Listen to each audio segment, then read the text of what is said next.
I'm the son of the late Walter and Fanny Strickland Dafford of Dunn. I was born and reared in Dunn, graduated from the former all-black Harnett High School as the salutatorian. I attribute that to my mom, who was an educator. Began my college career at North Carolina Central University in Durham, where most of my family graduated from. Left there to go to the University of Minnesota in Minneapolis. Graduated there in 1969 from the Department of Mortuary Science. At that time, I was one of 600 African American students at the university, which had an enrollment of better than 28,000. Wow. Do remember during that time, I was arrested, taken to jail with a group of protesters who protested then Governor George Wallace, a candidate for the President of the United States, who we did not feel like was appropriate at that time. After graduation, came home, worked in the business for a year, then got drafted in the U.S. military. Did one tour in the 12 months in the Republic of Vietnam, which is a life experience in itself. Fortunately, most of you may not have had the opportunity to do that, but if you did, you know what I'm talking about. I've been a licensed funeral service professional since 1970, and I currently own the family business, both in Dunn, which was started in 1946, and the Andrew location, which we started in 1974, and we erected a full-service edifice there in 2002. As far as my involvement in politics, 1987 I was elected to serve on the Dunn City Council, one of two African Americans along with Carnell Robinson. During that 11-year period, I was fortunate enough to be elected mayor pro tem for all of those years. We tried to serve the underserved. During that period, we garnered the paved roads in the city of Dunn, most of those in the black community. We instituted affordable public housing, community block grants, things of that sort. We did try, unsuccessfully I might add, even though we won every issue that the council brought before us, to rename the main street in Dunn after the late Dr. Martin Luther King Jr. Even though we presented our case very well, the council at that time, and still is, if you can't count to 4, then you can't get anything done. So it was a matter of being able to work together, and I say that in deference to people on city councils, county government, state government, that you have to be able to present your position. If you are the only two in our town to serve as commissioners or council members,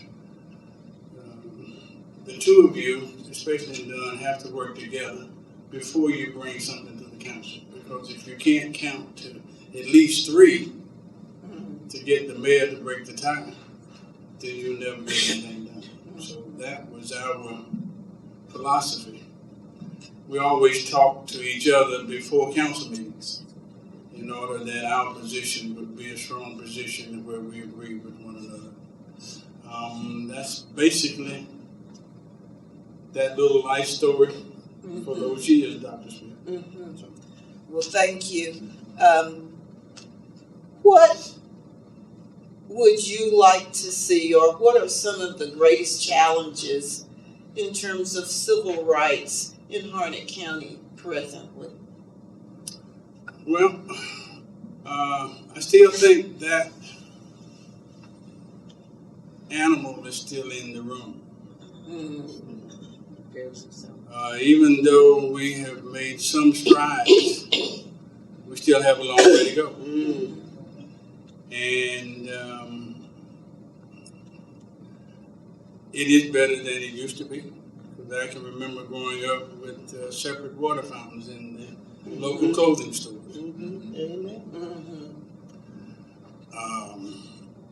Separate seating in eating facilities. We had to go to the back. Amen. Tell it, brother. Separate seating in the movie theaters. That has changed. But still we have a long ways to go. Yes. It becomes a matter of being inclusive and not just talking from the lip. Yes. Which we still see happening quite a bit. Yes. Yes. There still needs to be some changes, and the struggle is not over, as you have heard others say that. Well, most people don't know my story. Most people don't know my story because I never talk about myself.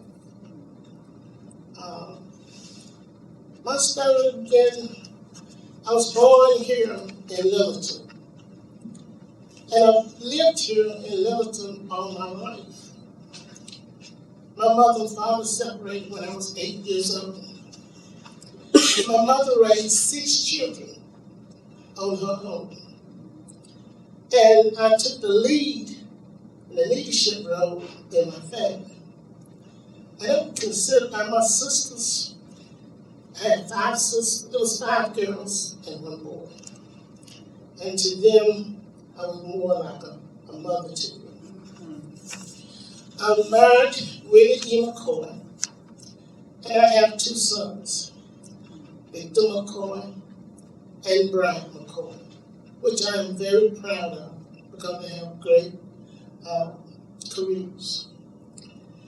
My life started working in a small garment factory, and I was the vice president of the local union there. We were the only garment factory in Harnett County that was unionized. And we had great benefits.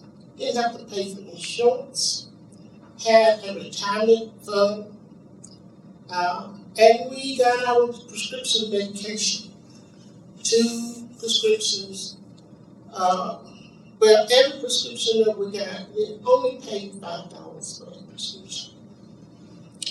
The union was great for us. We made great wages. At that time, it's been so long ago, I was making $125 to $150 a day in employment. Wow.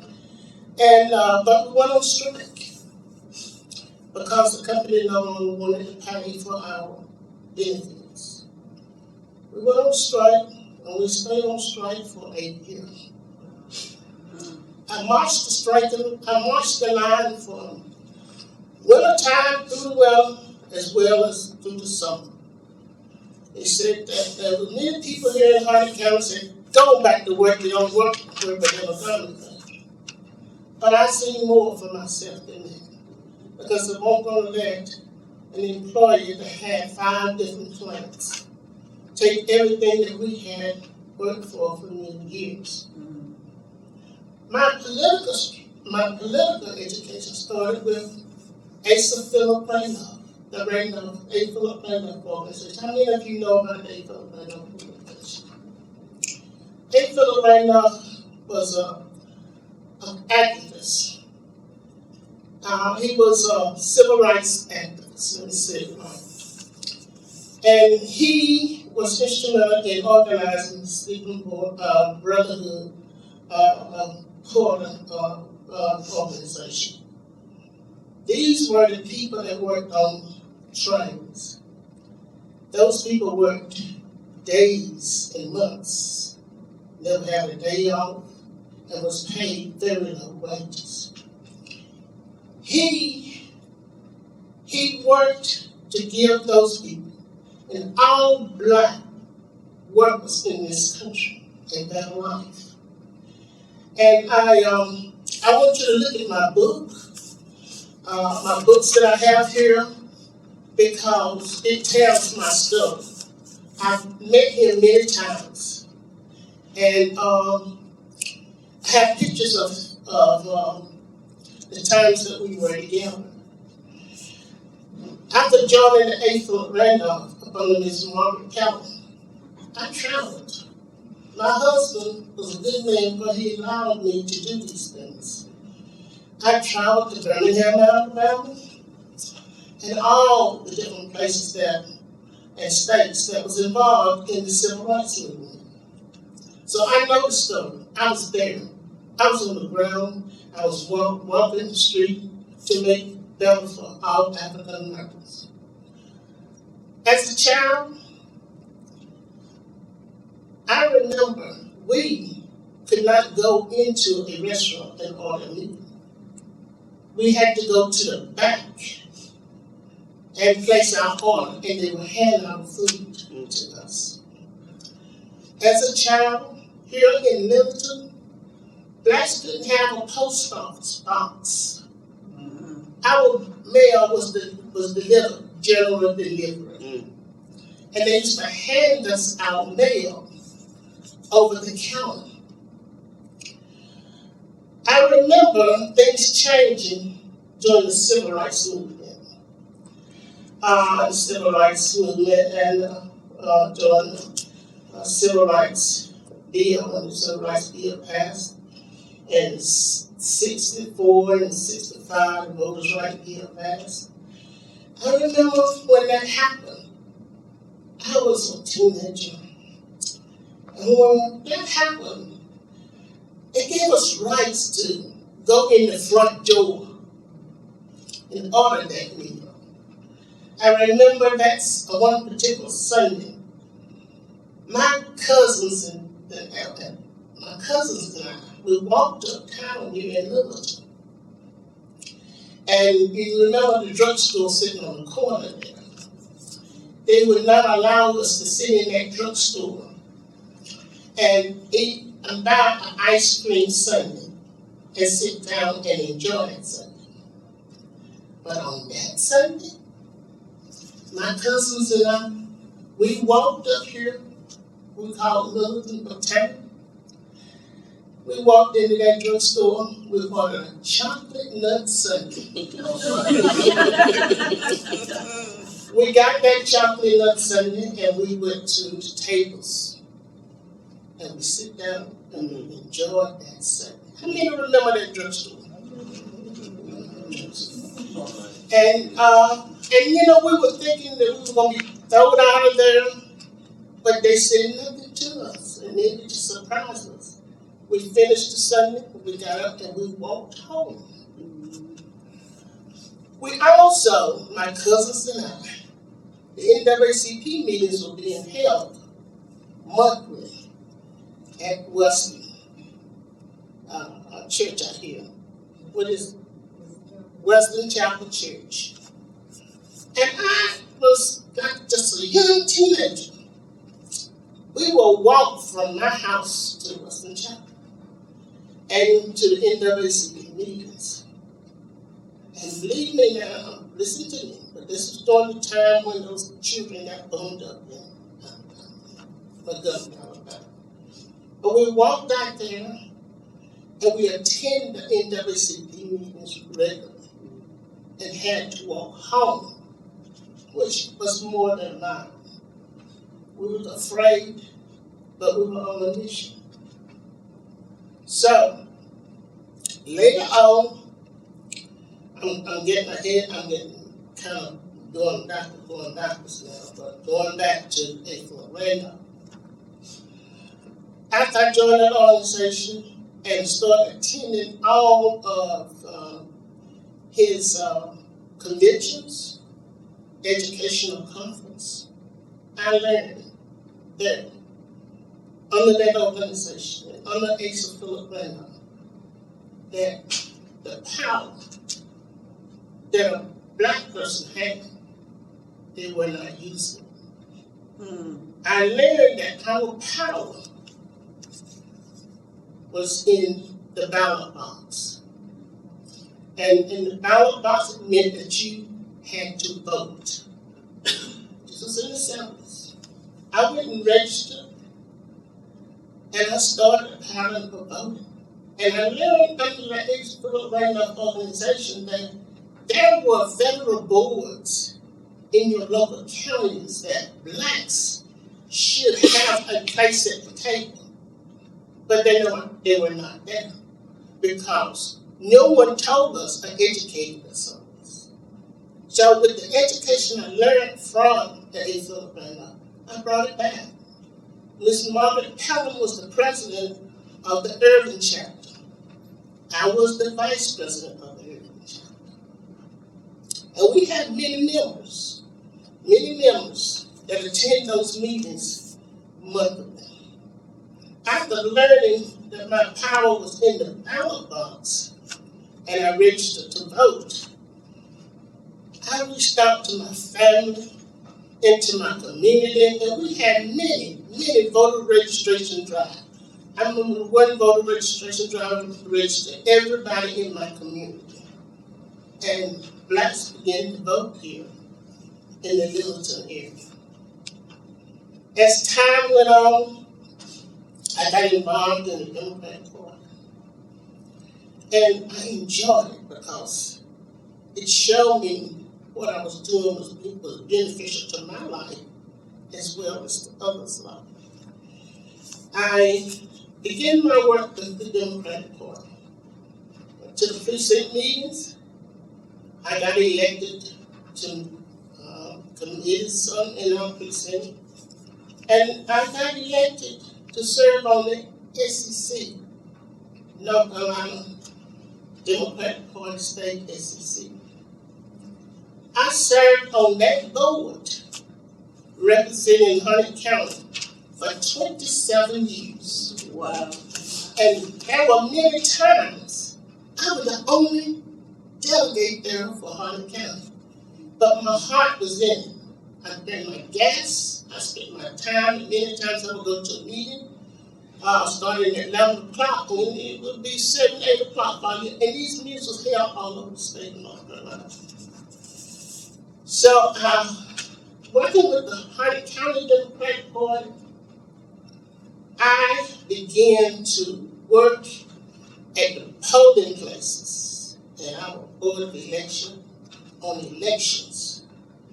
And I worked with many candidates, helping them get elected to local government positions, state government positions, and national government positions. My name got so popular out there when a candidate was running, they would always come and look up on me. And then that made me move in another direction. I organized the African American Caucus in 2003. When I organized that caucus, it was only 8,000 African Americans registered to vote in this county. We went into one level, registered 1,000 people. After we registered 1,000 people, we set up registration drives all over this county at the dollar stores, at the grocery stores and Walmart. We were out there 2 or 3 times a month registering African Americans. So that led me to the National Democratic Convention. I have been 4 times elected by 9 different counties. I can sit here and say that I was the one, African American from Harnett County, that cast the vote on 2 occasions for the first black to be elected as the President of the United States.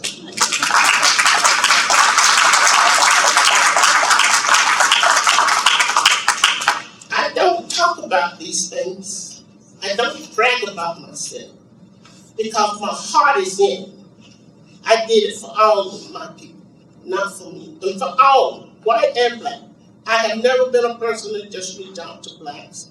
It's always been a mission that would affect everybody's life. And I met Obama on several occasions. When he was there for 8 years, he sent me a Christmas card every single Christmas. So don't take my word for this. I have it all right here. My story is right here. And the story of the African American caucus of Harnett County is right here.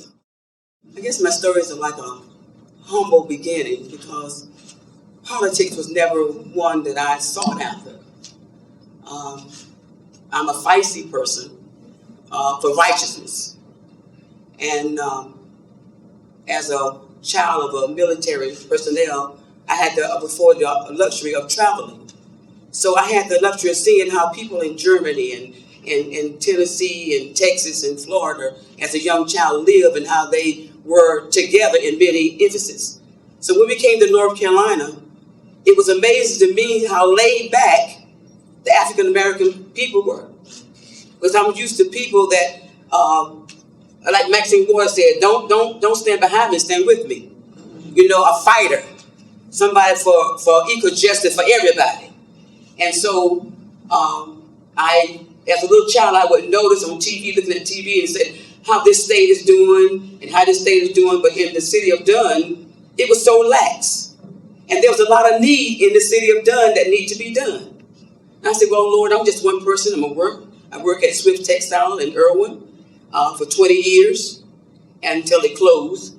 And I'm like, what can I do? I said, Lord, if you want me to do anything, then you would send somebody to my door to tell me to run for this office. Until you send somebody to my door to tell me to run for office, it's got to be you, then I will run for office in city council. So I was home one day cooking and just telling my business, and the doorbell rang, and 2 people came to my door. Said, Dr. McNeill, would you run for city council? That was my answer. I didn't do it to impress anybody. I did it because I saw a need in the city of Dunn. I saw a need, whereas when we get to public office, we got to remember who put us there. Amen. We got to remember it's no longer about me, but about the job that I got to do. When we get in office, I find that many get in there and they forget who put them there, and then they don't do the job that they're supposed to do. I ran for office in 2016, and I received the office of city council for 4 years. In those 4 years, I began to learn about the people. I began to learn more about the running of the city council and the plans and everything that they do, the meetings and the operations of what they do, the monies that come in and the money that go out, because they make a report. And I find that sometimes that the African American community do not receive the funds that they need. The roads and the houses and different things that need to be done. We have a situation in Dunn now where the roads are terrible. You know, the infrastructure in the city of Dunn is really bad.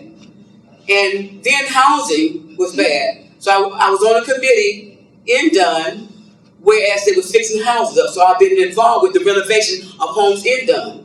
And I have a young lady now, a senior citizen, who now has a brand new home from ground up, paying no money, just staying in the house. And that's a blessing. When somebody wants a home and can't afford a home, but they built her home from ground up. So my thing, I'm a fighter, and I believe in treating people right and doing the right thing. And if you're going to do the right thing and you're elected to office, it's your job, it's your duty. But the people are depending on you to do this. Like I said, I'm a military child, traveled a lot, seen a lot. And as I listened to the news and Maxine Waters and Nancy Pelosi and others talking, I said, Lord, why can't we have that here in Dunn? What's wrong with the city of Dunn and the surrounding areas why we can't get things done like we need, and why people won't speak up? You know, if I have to speak up, I'll never speak by myself because God always stands with me. I believe that. That's how I move. My motto is Jeremiah 29:11. The Spirit of the Lord is upon me, but He has called me to the downtrodden. So we need to get involved. Like I said, I wasn't intending to get involved, but now that I am, I love it. I make sure that everything that's supposed to be in the city of Dillon in my community is done, whether it's lights out, roads messed up, fast people driving the community, drugs in the community, because drugs is everywhere. You can't say it's in one spot because it's everywhere. And so I've had an interesting life, and I love it. I really love it. And ministry is my first calling. I have traveled from Florida, Georgia, South Carolina, excuse me, spreading the gospel message and telling people to stand up. In that, I have helped out people because I'm letting them know that your voice matters. When I go around and talk to people that say, my vote don't count, I say, you don't realize your vote do count. Your vote and your money counts. Yes. Be careful where you spend your money. And your vote do count. I had an African-American gentleman tell me that my vote don't count. He lived in an influential neighborhood, mixed neighborhood. And I told him, don't get it twisted. A lot of us got it twisted. When you think you have arrived, you really have not arrived. Amen. Because we got some work to do in the African-American community. Because there's a lot of things that we need that we're not getting. And people like Sister Barbara McKoy was kind of wrong. We're fighting, but we need your support. You know, we really need support. If we don't have your support, then our voice is, you know, it's life, because on the city council, I'm just one person. And the next person, the next African-American beside me, there's 2 votes. Well, we got 6 people. And if we say nay, they say yay, and we won't get it. I'm fighting now for Carnell Park in Dunn. I have been on the council for 4 years fighting for Carnell Park, and nothing has been done because I'm 1 vote. They have spent a lot of money in the other parks, millions of dollars in the other parks. Tyler Park, and then when I went around with a petition, had the people sign for the city of Dunn, signed a petition, took it to the council. I have yet to hear anything about Carnell Park. I continue to fight for Carnell Park because we have 3 parks in Dunn, and Carnell Park is one of them. But for some reason, we have been left out. We have been left out.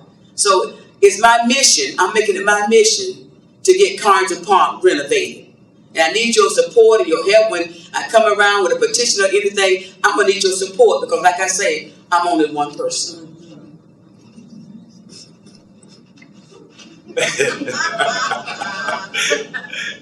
I grew up in Dunn. My parents were George and Mary Robinson. I had a sister, 2 sisters, only one lived in Dunn, Linda. My other sister, Sally, lived in Alabama with my grandparents. I spent a lot of time in Alabama. But by the time that I was 11 years old, my mother died. My father never remarried. And at the age of 11 years old, I became a member of the Harnett County NAACP youth chapter. I participated in local demonstrations. We demonstrated at grocery stores. We demonstrated at restaurants.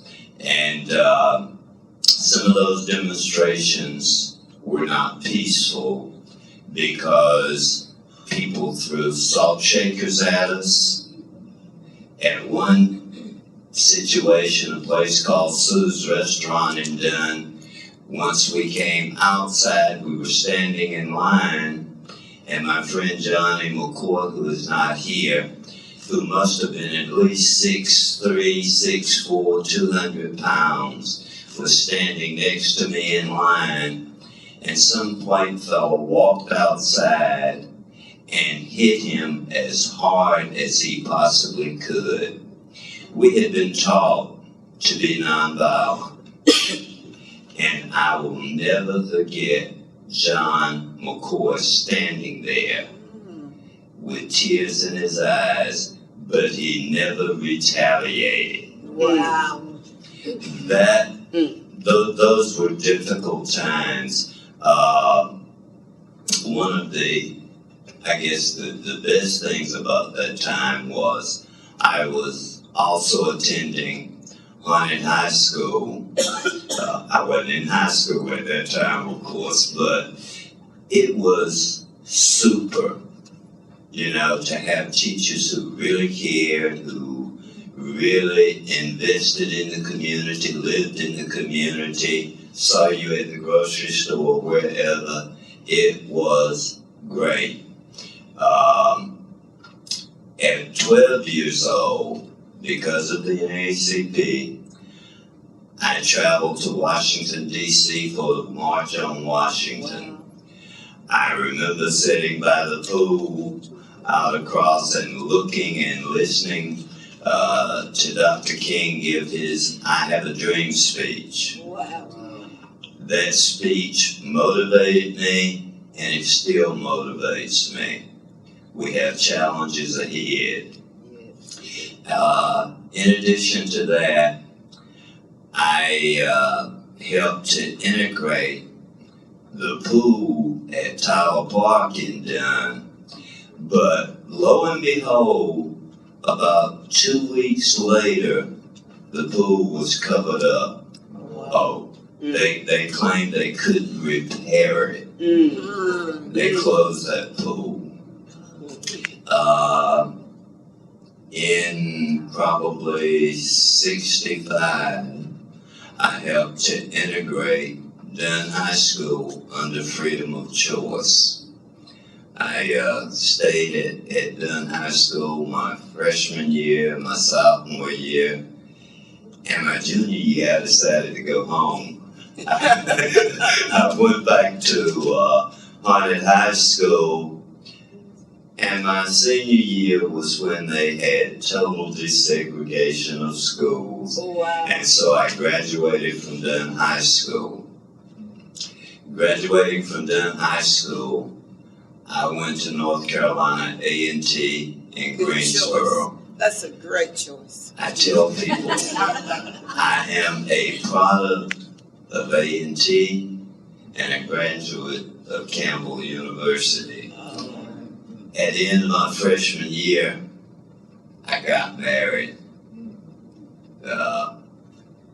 I got married at the end of my freshman year, and because my father was paying for my college education out of his pocket, I said, I'm not going back to A&T. But lo and behold, my roommate from A&T, my high school buddy, Charles Bailey, came to my house and he said, hey man, they got a new program in Harnett County. He said, you can go to school free. What are you talking about, man? Career Opportunities Program. I attended Campbell University. I worked part-time as a teacher assistant in the Harnett County schools. And it was awesome. I could support my family. Amen. After graduating from Campbell, I went to work in Harnett County schools, worked in schools for a few years, and I worked started as a teacher assistant, then a teacher, assistant principal at Willington High School with Jerry Ennis, and I finally decided to leave education. And it was interesting because I really love children. And anyway, I ended up in prison as an educator. I was one of the directors of a program there, and during that time, I helped with the GED program. I also got Central Carolina Community Colleges involved. We had students who were getting associate degrees, and then lo and behold, Shaw University joined the team, and we were able to get some of those young men who did not come in with a high school diploma, their prison with college degrees. It was outstanding. At the same time, in the community, I was involved with some super people. One of my heroes was W.M. Porter. He was one of the most active people in the community, and his buddy Sam Rhodes. Those people were great. We formed a Harnett County Black Caucus, Leadership Caucus. We used to meet in Wellington. I think we met in the Shelltown area most of the time. But during that time, there was also a community civic association in Dunn. But the two of us worked together, and we had a lot of people like Miss Hill and others who were part of the organization. Out of that organization in the 80s, we decided to file suit against Harnett County, City of Dunn, to create voting districts. Mr. Porter was the brains behind that. I remember he sent me one day to St. Aug. They were having a meeting up there, and during that meeting they were talking about creating districts, and I brought a pamphlet back to him, and that's how we moved ahead with the suit. After about 6, maybe 8 months with the suit filed, Harnett County and the City of Dunn decided to create districts without even going to court. And because of that action, Miss Beatrice Hill was elected as our first Black county commissioner. And Miss Hill didn't want to be a county commissioner. Miss Hill wanted to be on the school board because she was a teacher. But G.D. McNeill, without consulting with anybody in the group, filed for that office. And we talked Miss Hill into running for county commissioner. And that was the start of our representation in Harnett County. In the City of Dunn, Dallas Dafford said that he and I were elected as the first two to sit together on the Black City Council. Prior to that, G.D. McNeill had been the only person of color who was elected to the City Council. When Dallas and I sat on the City Council, you could tell when you hit the Black community, all the streets were dirt. There were ditches, drainage ditches everywhere. We were able to change that. We had a great rapport with the mayor and with other council members. The number of things we were able to do was just tremendous. That made a difference. The community development block grant program was started, and that's the program that Gwen talked about helping. I am currently in my 2nd month as vice chair of that committee. Outside of that, I've done several other things that I think were beneficial to the community. I served as vice chair of the North Carolina Black Leadership Caucus for 4 years. And during that 4 years, I had a great rapport with a lot of people from across the state, and we did things with the legislature. I was a lobbyist for the group. Later, I was elected as chair of the North Carolina Black Leadership Caucus, served the 2 years. In 2006, it was one of my great years. I received I forgot what you call it, an award from the Secretary of State commending me. And also, because I had never served as a county commissioner, I was surprised with the Outstanding Leadership Award from North Carolina's Black county officials. That was a great one. Some of the things that I helped do in the legislature were tremendous, and especially focusing on education, focusing on opportunities for black businesses, and prison reform. So I think it was good, and I'm still interested in the community. I'm concerned about education, and I think we've got to do some things to help our young people get on track. And what are some of those things? One of the things is that we've got to reinstill self-respect, respect for others, and the desire to be educated and trained. We need black people in our community who are in the trades, who are in business. We need to build and rebuild the community. And I'm glad you asked that question, because even though I'm proud of where we are based on the civil rights movement, there were negative effects. The civil rights movement, after it was over, there were efforts to destroy the black family. They succeeded. In 1950, only 7% of black children were born out of wedlock. Now that figure is something close to 70%. It is awful. They dismantled the schools that really cared about our children. They don't want to teach black history in schools now. They don't want to reveal the awful things that this country did to black people. So there's a lot of work to do.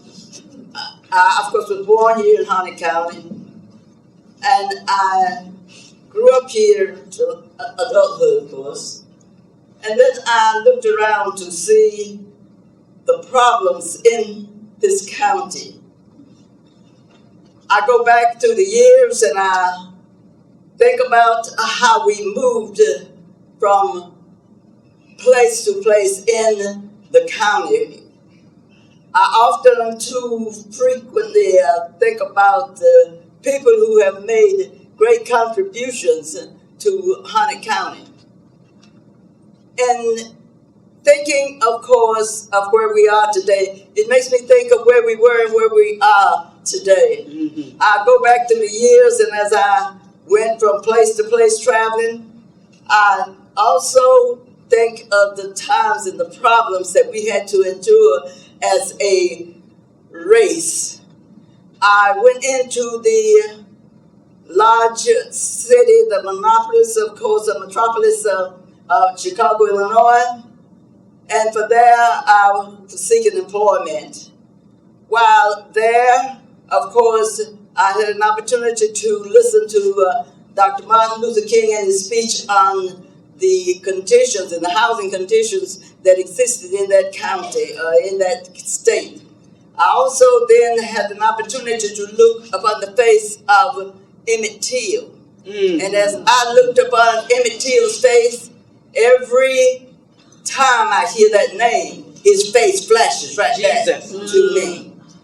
That has bothered me through the years, because as I look at the pictures and I say to myself, that is not like what I saw.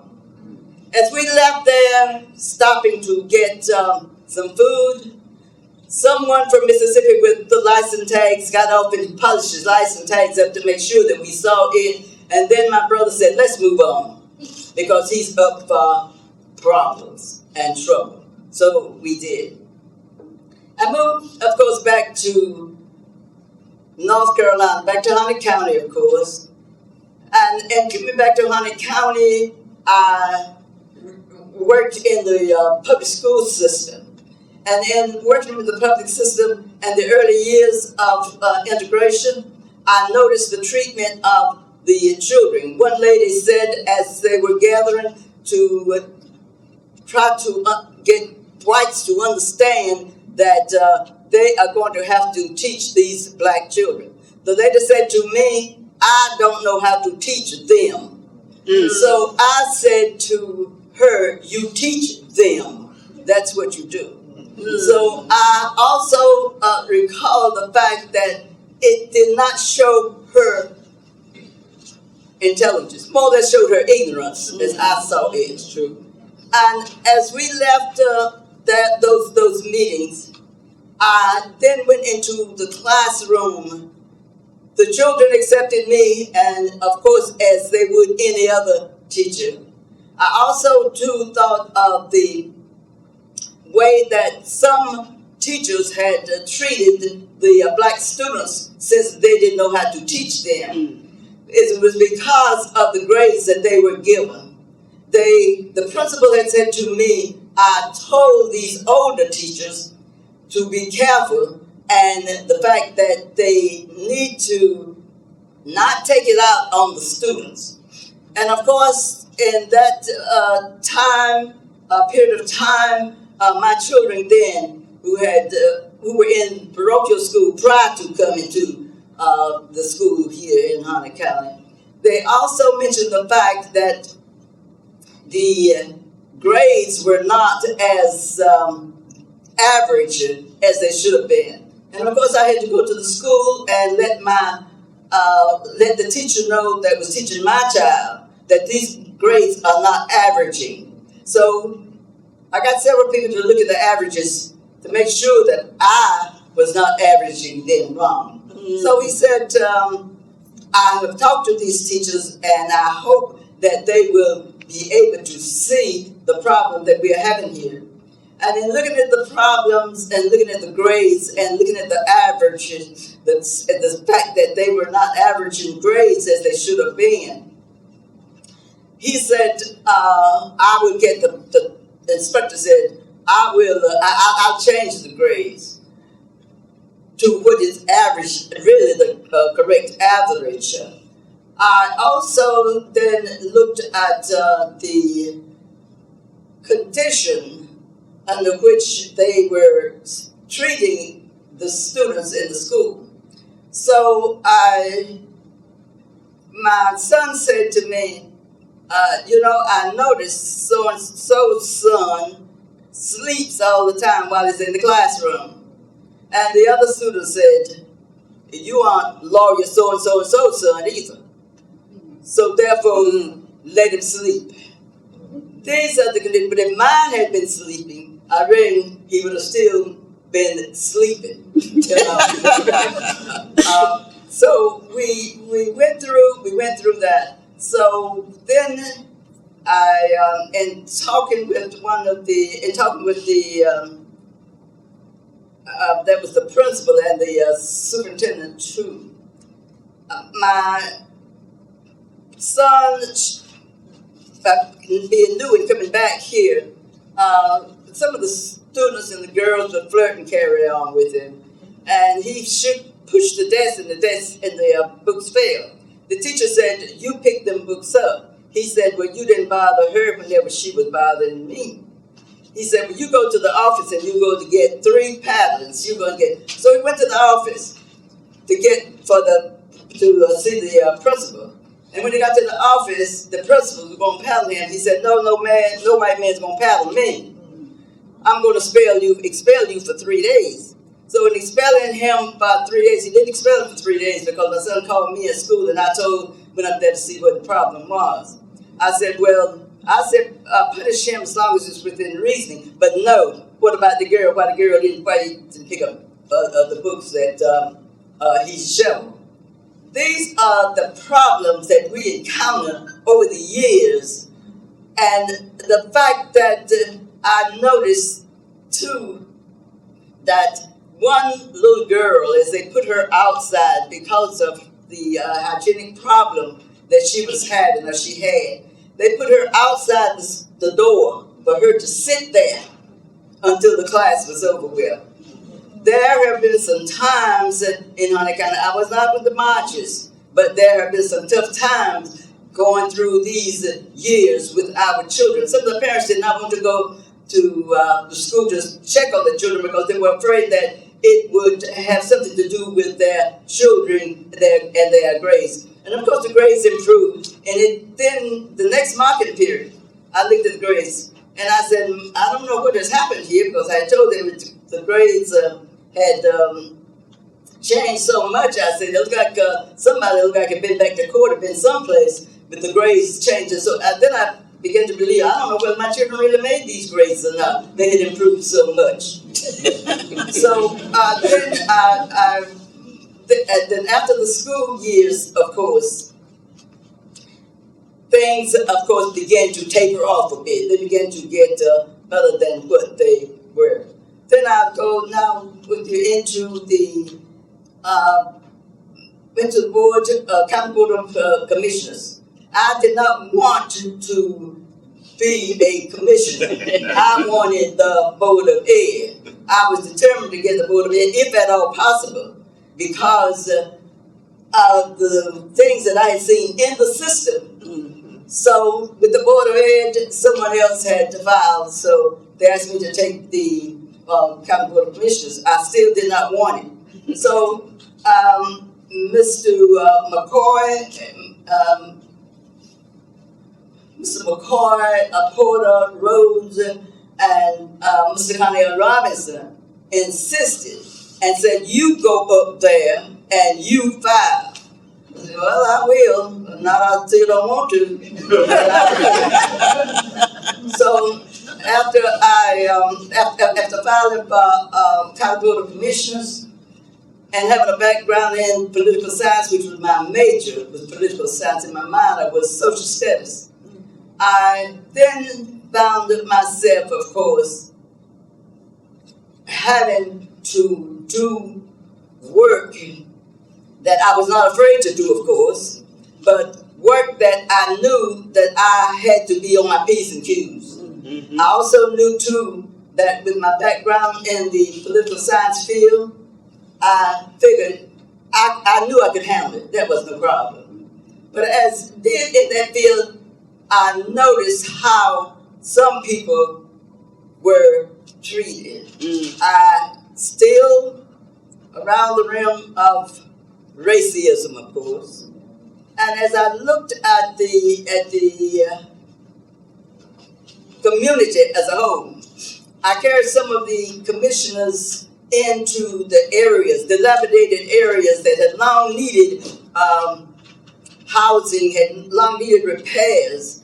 And I said, now you see, you come out here, what do? You smile, you grin, you want their vote, and then you move on. I said, but what are you going to do about this community? Oh, we can get a grant. I said, why you haven't got a grant before now? Why is it taking so long to get a grant? You know? So we started with the grant and we got the CDBG grant, the community block grant. And after we got the community block grant, of course, that improved that community.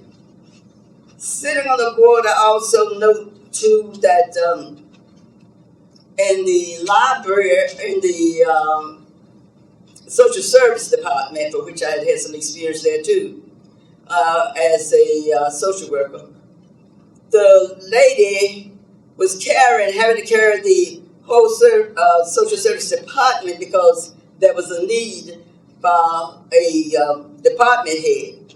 He couldn't do the work because he didn't know how, but he had been in child collection department. And these are the tough, I don't know how much time you got for me, but I noticed, 3 minutes, but I noticed these were some of the problems that we encountered. So I said, well, just give her an increase in salary if she got to do all his work. Give her $4,000. Oh yeah, we'll do that rather than lose her, you know. But there have been some tough times. We could talk on and write books too for time. And so, but I can say people pass to and fro in our life. But sometimes the true friends, of course, are the ones that really put dents in help to build a solid foundation. And that foundation, of course, will help to keep us as we continue to move. Thank you so very much. When I came here to North Carolina, I came here to go in the military, but somehow I didn't get to go in the military. God had another plan for me. So when I moved into Harnett County, I got very interested in politics here. So I did my thing with President Obama. I worked between Harnett County and Cumberland County. I went to a Democratic meeting one night, and I heard the lady say, Melissa Lynn, she said, this is Barbara McKoy here, she's the head of the African American Caucus. And I heard that, my eyes lit up, so I went over and asked her, I said, hi, my name is Stephanie, can I meet you, and can I have your number? And she replied, because she didn't know the Spanish girl saying something, she said, what you want my number for? I said, I want to get involved. So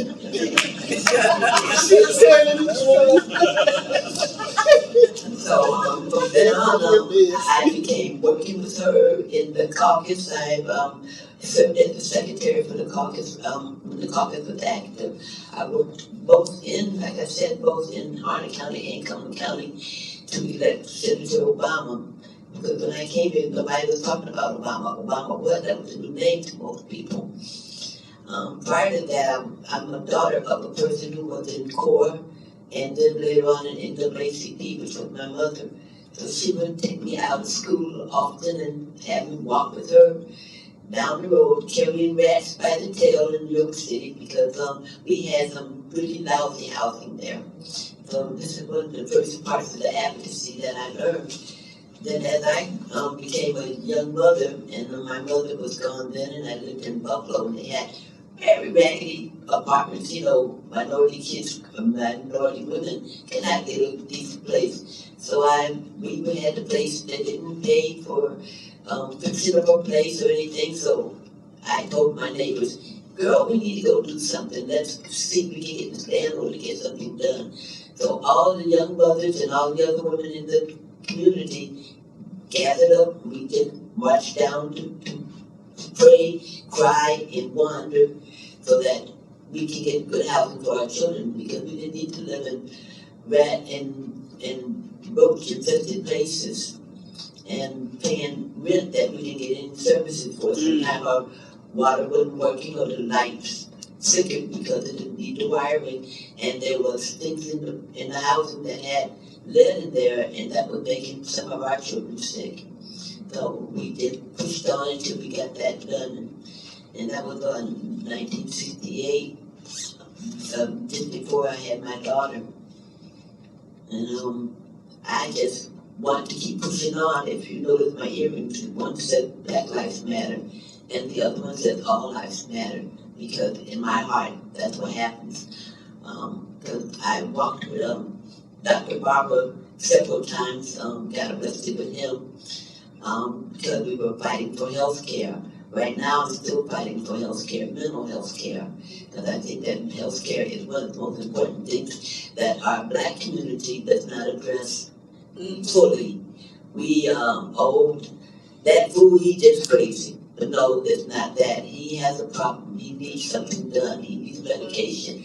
We have to inform our law enforcement to know how to handle our people with mental illness. I am a mother of a person with mental illness, and I know how important that is. Because I had an incident where my child had gotten belligerent, and I had to call the police, and that was only to get him to settle down.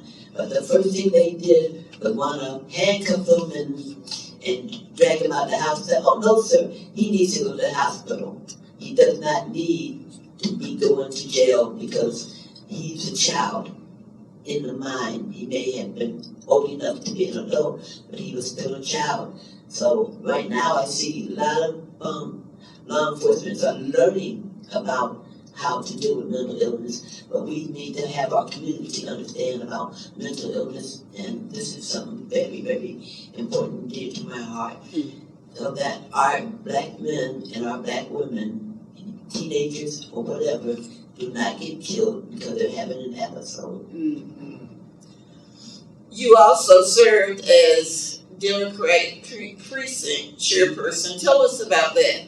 Well, I started that from the caucus because where I live at, a lot of the blacks did not come out and vote as they needed to. And so I said, well, let me go on and run and do that. So I did. And the person who had it before me didn't want to serve under President Obama. So it was a perfect opportunity for me to help my neighborhood. So I asked my church members, I give them the information how to vote, when to vote, where to vote. And hopefully someone will take my lead because this year I decided to resign from that post because I'm just wore out. I am Luzona Gale Spears. I was born and raised in Coach, North Carolina. I am the daughter of Jasper and Mary Walden, and they're both deceased. I was married to John Wesley Spears. He died in 2012. We have 4 children, 3 boys and 1 daughter. I'm a little bit winded right now. I got into politics because of my ex-principal, Mr. W.N. Porter. Can you hear me now? Yes. Okay, I got into politics because of Mr. Porter. He was the first one that came to Coates and said, I want you to help get people registered and help get them to the polls. So that was my first experience with politics. And that was really all I planned to do. In 1993, Sharon, can't remember her last name, anyway, it was the owner of Coates IGA's daughter, approached me and asked me if I would run for commissioner. And I said, well, I got to think about it. So I prayed on it and I said, well, Jesus, I said, let's do this. If 2 more people ask me, I will do it. Well, the second person who showed up at my house was Mr. W.N. Porter. Why don't you run for commissioner? I had never really thought about running for commissioner. And we never had a black commissioner in the town of Coates. And so I said, well, there's only 2, and it was only just a few days before the deadline to file. And then my husband said, Gale, why don't you go ahead and run? I said, oh. That was the 3rd person. He'll do it. So I went on and filed, and Al Brockler was my campaign manager. He has a really loud mouth, and he was talking to everybody. And I grew up in Coates, and I grew up in a white neighborhood. So I had a lot of white friends. And I was the first person to go to, black person, to integrate Coates School. So that gave me even more friends. But a lot of people said, I don't know why you're running, you're not going to win. Well, we had 3 seats open, and I had the 2nd highest vote. And I absolutely enjoyed being on the board. That was when we stayed up to 1 o'clock in the morning figuring out problems. I ran again in 1997. I got the highest vote. And my fellow commissioners voted to have me mayor pro tem. That's my story. But there's another story that I want to tell and talk about because nobody talks about it. And Google doesn't even have our story. It was in the late 80s. Had to be after 1984. I don't know if y'all are aware of Does anybody know who Glenn Miller was? Mm-hmm. Yes. Yes. Yes. I did not know how powerful Glenn Miller was until I read up on him on Google. But we have a story in Coates about Glenn Miller.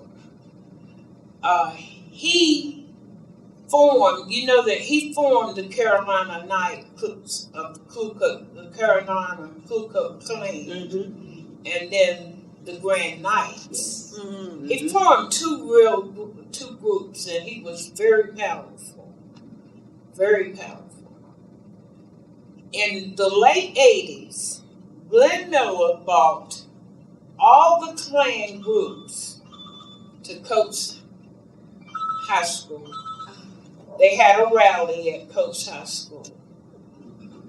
They were on the grounds with their AR-15s and whatever, automatic weapons, guarding, just walking the school ground. So it was a group of us asked to have a meeting with the school board. And it wasn't just black residents, it was black and white residents asked to have the meeting. Well, we had a pre-meeting, and we chose a couple of people to ask the questions that we had about the Klan being at our school. Well, when we got to the meeting, it was as if they had thrown away the questions that we asked them to address the board with. Gerald Hayes was the chairman at that time. They were asking about incidents that had happened on the school bus, and one got up and did a Rodney King speech. Can we all get along? And I just couldn't stand it. And I'm sitting there and I'm going, I just can't stand this. I stood up and I said, Mr. Hayes, I said, I want to tell you the reason we asked for this meeting.